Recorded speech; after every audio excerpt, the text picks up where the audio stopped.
Welcome back to Automotive Electronics. Today we got ourselves an 03 F350, which the issue is reported to be no power windows, locks, radio, AC, all the accessories. Show y'all how to get this one done. Let me get after it here.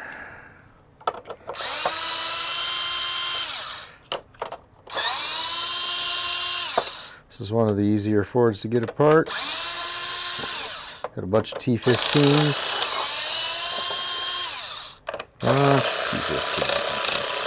Come on, let go.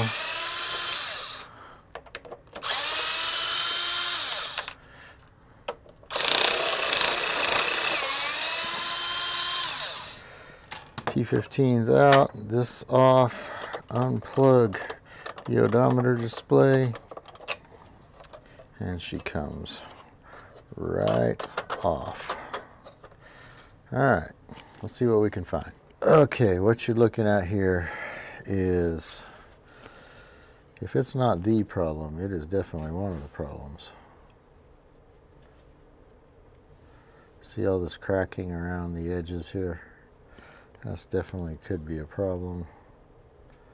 This is the relay that's mounted to the board,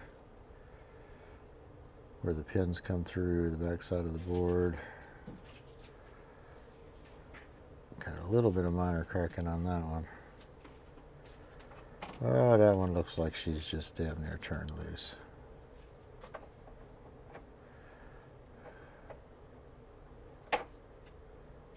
Yeah, you can see that one moving. That is definitively a problem. So it's not making good connection.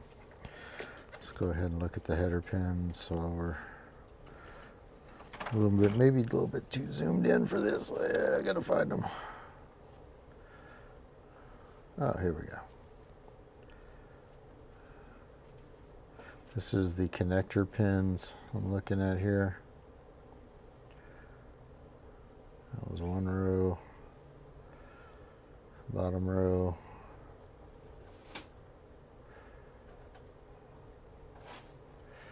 I just look at these for y'all's benefit because I already know I'm going to reflow these anyway. Find the pins. There they are. Zoom in.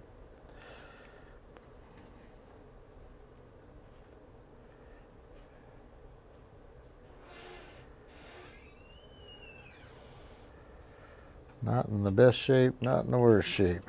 Alright, we're going to look at the display pins down here, where the display attaches to the board. Where are you? Oh man, yeah, that's a bit of an issue there. Funny thing is the display was actually on. Now I've lost my little pointer. So look at that one. You can see the Grand Canyon around that one.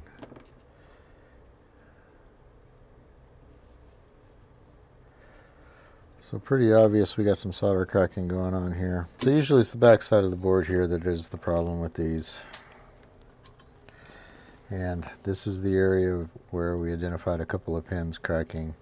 These are the two rows of, well, 2 rows and 2 rows. And actually there's 2 connectors on this side with 2 rows.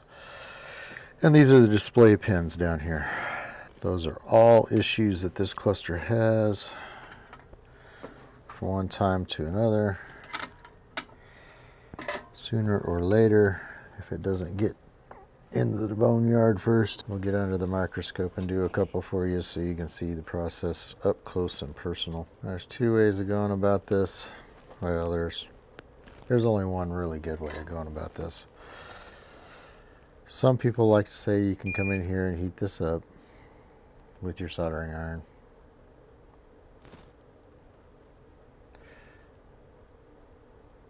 But as you can see, that doesn't really, you can still see the cracks in there. It may make a better connection for a little while. You can still see that pin is I don't know if it's moving still, but it's not good. Anyway, get in here, dab a little solder on there. Make your connection nice and pretty again. That's all there really is to it. Do another one here for you. This one doesn't have any cracks, but get your iron on there, just add a little bit of solder. Make it nice and pretty again. Now we're going to zoom back out so I can work at a faster pace here. These are the rest of the pins that go to the relay.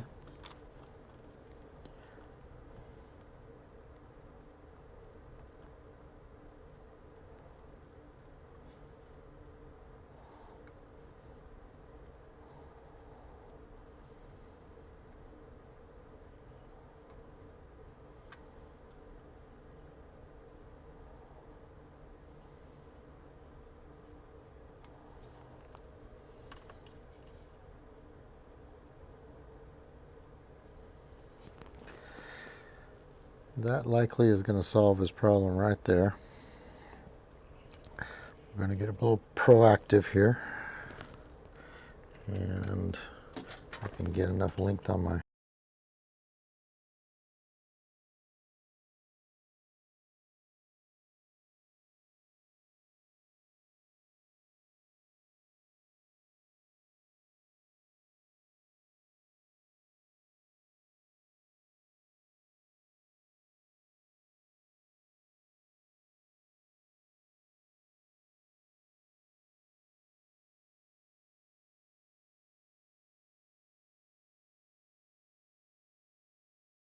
So that's going to fix 99% of your boards. And so this area, this area, this area, and this area, all these pins coming through the board, that's going to fix 99% of them. All right, there's nothing usually turns loose on this side. It's usually just fine.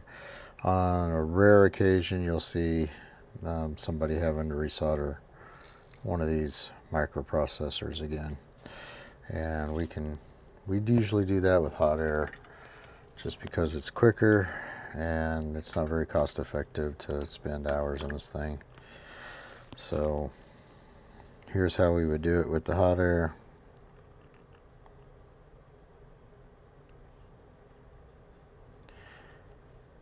If you've ever had Xbox with the red ring of death, you know you can put it in the oven and get it to come back to life. This is pretty much what you're accomplishing when you do that. We just do it on a whole lot more targeted level so that we don't heat up things globally. We want to heat up this little targeted area. Let's get under the microscope so you can watch this a little closer.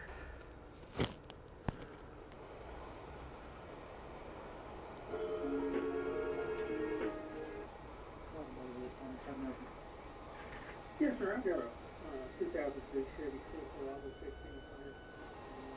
It's the right foot, one of the gates is split. There's something else to deal with. Yes, sir. Are you here in San Antonio?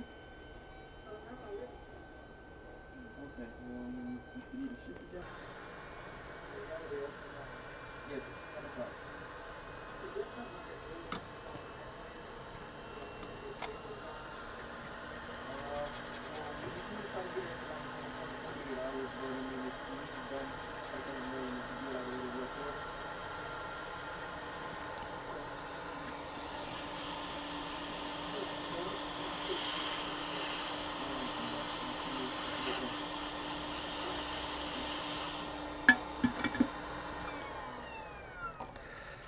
So that'll freshen that area up there and freshen up those connections on the processor.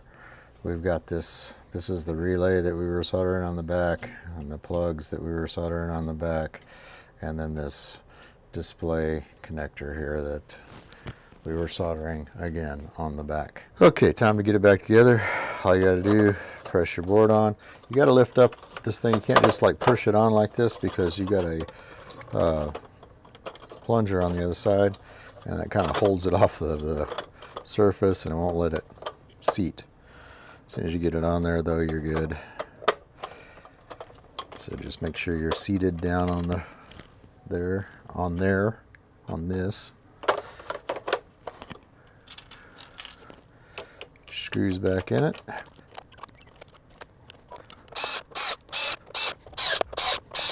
And you'll want to run it through its little test procedures at the end here. Alright, so we powered up, gauge sweep, blah blah blah with the power up. The other thing you can do is, when you're powering it up, hold down the trip button. It'll go into a test mode. Test mode, that's a gauge on there while it's doing its sweeps. They all sweep good. You can hit it again.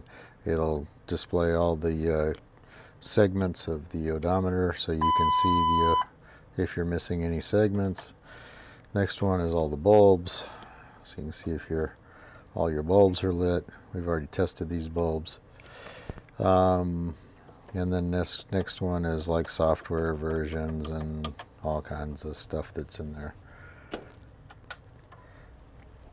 And power cycle it back. And I don't know if you guys can see that, but 358,000 miles this sucker has been around the block. So that's it for this little demonstration, and should be good to go. He should be able to turn on his AC, roll down his windows, listen to his radio, all that good stuff. I appreciate you guys for hanging out with me today and watching and putting up with me rambling on about probably who knows what I was rambling on about. Anyway, get down there in them buttons, like and subscribe. If you appreciated this at all, I will keep trying to do it and keep trying to put stuff out that helps you guys out, trying to do a little more concise versions on these videos. If you like the shorter versions, the less than 20-minute versions, let me know. If you like the longer versions that I was doing that take an hour and that goes through every single process and I don't do a hell of a lot of editing, let me know, because that's a lot easier. All right? You guys take it easy. Have a good one. Hey, if you like what you saw here today, get down there in them buttons. Like, subscribe, hit the notification bell if you want to get advised of the new content as it's released. My name is John. We've been here in San Antonio for over 20 years fixing electronics. We specialize in automotive, but we definitely can fix any component level repairs you might need. The company is Automotive Electronics. You can look us up on Google, Automotive Electronics in San Antonio, and you'll find us every single time. Until next time, I hope all your repair attempts are successful. Hopefully you save yourself a little cash along the way. I appreciate you guys watching. Thanks a lot. We'll see you in the next video.